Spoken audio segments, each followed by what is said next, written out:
ठीक है। अब देखो समतल दर्पण में कुछ गुण होता है, कुछ प्रॉपर्टी होती है, ठीक है। यानी समतल दर्पण जो होता है, सबसे पहले समतल दर्पण यहाँ पे लिखवाए हैं, इसका परावर्तक सतह क्या होती है, सीधी होती है और प्लेन भी होती है, ठीक है। उसके बाद से यहाँ पे लिखवाए हैं दूसरा, समतल दर्पण क्या करता है, प्रकाश को नियमित रूप से परावर्तन करता है, एक नियम से करता है। तो तुम लोगों को बताया कि प्रकाश का प्रवर्तन जो होता है वो दो प्रकार है, एक नियमित परिवर्तन होता है और एक अनियमित परिवर्तन होता है। अनियमित परिवर्तन उसी सतह पर होता है जिसका सतह का पूरा प्लेन है, ठीक है। इसका मतलब समतल दर्पण में प्रकाश का परिवर्तन होता है, रेगुलर रिफ्लेक्शन होता है, ठीक है। जब भी रेगुलर रिफ्लेक्शन होगा तो उसमें कुछ नियम होते हैं, इसमें आपतन कोण और परावर्तन कोण के क्या होते हैं, बराबर होते हैं। यानी आपतन कोण जो होता है परिवर्तन कोण के अगर बराबर है, इसका मतलब तो नियमित रूप से परिवर्तन हुआ है, ठीक है। तीसरा यहाँ पे बताया थे, समतल दर्पण में बना प्रतिबिंब हमेशा क्या होता है, सीधा होता है, ठीक है, सीधा और वस्तु के बराबर होता है। अगर हम घर में जो तुम्हारा जो आईना होता है प्लेन मिरर ही होता है, उसके सामने अगर तुम खड़े हो जाओगे तो उसमें जो तुम्हारा इमेज बनता है वो क्या बनता है, सीधा ही बनता है। जैसे तुम खड़े होते हो वैसे तुम्हारा इमेज बनता है ना ऐसे। और जो फोटो बनता है उसमें ना, वो जिस क्या है वस्तु का साइज, माने वस्तु जिस साइज का होता है उसी साइज का होता है, ठीक है। इसीलिए हमने पाया समतल दर्पण में बना प्रतिबिंब क्या होता है, सीधा अपना वस्तु के बराबर होता है, आया समझ में। उसके बाद से समतल दर्पण में बना प्रतिबिंब काल्पनिक होता है। ऐसे में तुम लोगों को पता है कि जो प्रतिबिंब सीधा होता है ना वो काल्पनिक होता है, यानी वर्चुअल होता है, और जो प्रतिबिंब उल्टा होता है वो रियल होता है। तो कोई तुमसे पूछ सकता है कि समतल दर्पण में किस प्रकार का प्रतिबिंब बनता है, तो तुम बता सकते हो सीधा बनता है, यानी बता सकते हो प्रतिबिंब का जो प्रकार बताया थे दो तरह का होता है, एक काल्पनिक होता है और एक वास्तविक। तो कोई पूछेगा समतल दर्पण में किस प्रकार का प्रतिबिंब बनता है, तो काल्पनिक होता है। काल्पनिक प्रतिबिंब क्या होता है, सीधा होता है। समझ में आया। समतल दर्पण में बना प्रतिबिंब काल्पनिक और सीधा होता है। जिसे तुम्हें बताया था कि कोई भी प्रतिबिंब को अगर स्क्रीन पर अगर प्राप्त करना है, पर्दे में प्राप्त करना है, तो कौन से प्रतिबिंब को पर्दे में प्राप्त कर सकते हैं, बताओ।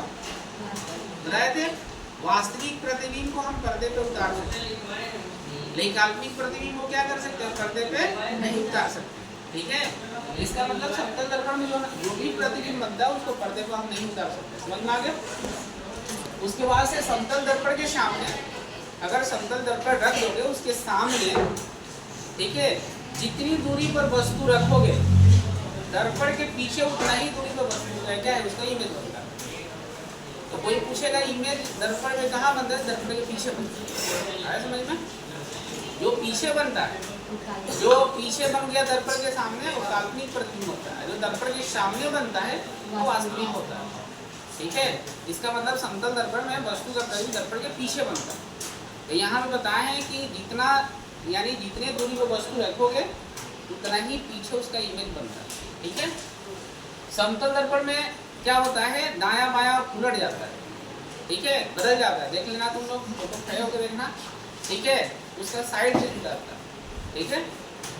उसके बाद से अगर हमें पूरा प्रतिबिंब दर्पण में देखना है, पूरा देखना है, जैसे पूरे अगर हमें अपने इमेज को देखना है तो दर्पण का हाइट कितना होना चाहिए, यानी अगर कोई मनुष्य 5 फीट का है, ठीक है, तो ये दर्पण का जो लंबाई है वो आधी होनी चाहिए, यानी कितना होना चाहिए, 2.5 फीट। अगर 2.5 फीट होता है तो अपना पूरा इमेज को देख लेगा, आया समझ में। तो एक समतल दर्पण की जो कहानी है वो बता चुके यहाँ पे। अब देखो यहाँ पे क्या है, दूसरा क्या कौन सा दर्पण है, गोलीय दर्पण, ठीक है। तो गोलीय दर्पण का मतलब होता है कि कोई ग्लास जो होता है अगर स्फेरिकल हो, खोखला हो, जैसे फुटबॉल होता है ना, फुटबॉल कैसे होता है, अगर उसको हम बीच से काट देते हैं तो एक क्या होता है, एक अगर काट के अगर अलग अलग हम कर देते हैं और उसकी सतह को पेंट कर देते हैं, ठीक है, तो उस तरह से पेंट करने के बाद जो दर्पण प्राप्त होगा वो गोलीय दर्पण ही होता है। तो हम इसका डिफिनीशन दे सकते हैं, जिस दर्पण की परावर्तक सतह क्या होता है, किसी खोखले गोले का एक भाग होता है उसका गोलीय दर्पण कहते हैं। इसका मतलब हुआ कि कोई अगर खोखला गोला हो, ठीक है, अगर हम इसको क्या कर सकते हैं, अगर इसके एक भाग को काट के अलग कर सकते हैं, अलग कर देंगे, और इसमें देख लो, इसको काट के अलग कर देंगे तो इसको हम अवतल भी बना सकते हैं, उत्तल भी बना सकते हैं। ठीक है, यानी अवतल का मतलब होता है जिसका प्रवर्तक सतह धंसा हुआ होता है। अवतल का मतलब धंसा हुआ होता है, और उत्तल का मतलब क्या होता है, जिसका प्रवर्तक सतह उठा हुआ होता है। अगर हम इस भाग को पेंट कर देंगे, इस भाग को, तो देख लो इसका प्रवर्तक सतह क्या हो गया, ये धंसा प्राप्त हुआ। देखो यहाँ पे, तो इसका मतलब ये जो दर्पण बना वो अवतल दर्पण होता है। अवतल का मतलब होता है जिसका सतह जो है प्रवर्तक सतह क्या होता है, धंसा होता है। अब उत्तल का मतलब क्या होता है, अगर इसी को हमें उत्तल बनाना है, ठीक है, तो हम अंदर से पेंट कर देंगे। अंदर से जो पेंट कर देंगे तो ये दर्पण जो बन जाएगा, क्या दर्पण बनेगा, ये उत्तल दर्पण। ठीक है, तो देखिए हम बताए भी ऐसे। ठीक है, ये जो है प्रवर्तक सतह है, धंसा हुआ है, और इसका प्रवर्तक सतह उठा हुआ है। समझ में आ गया? किसी को दिक्कत है बोलो।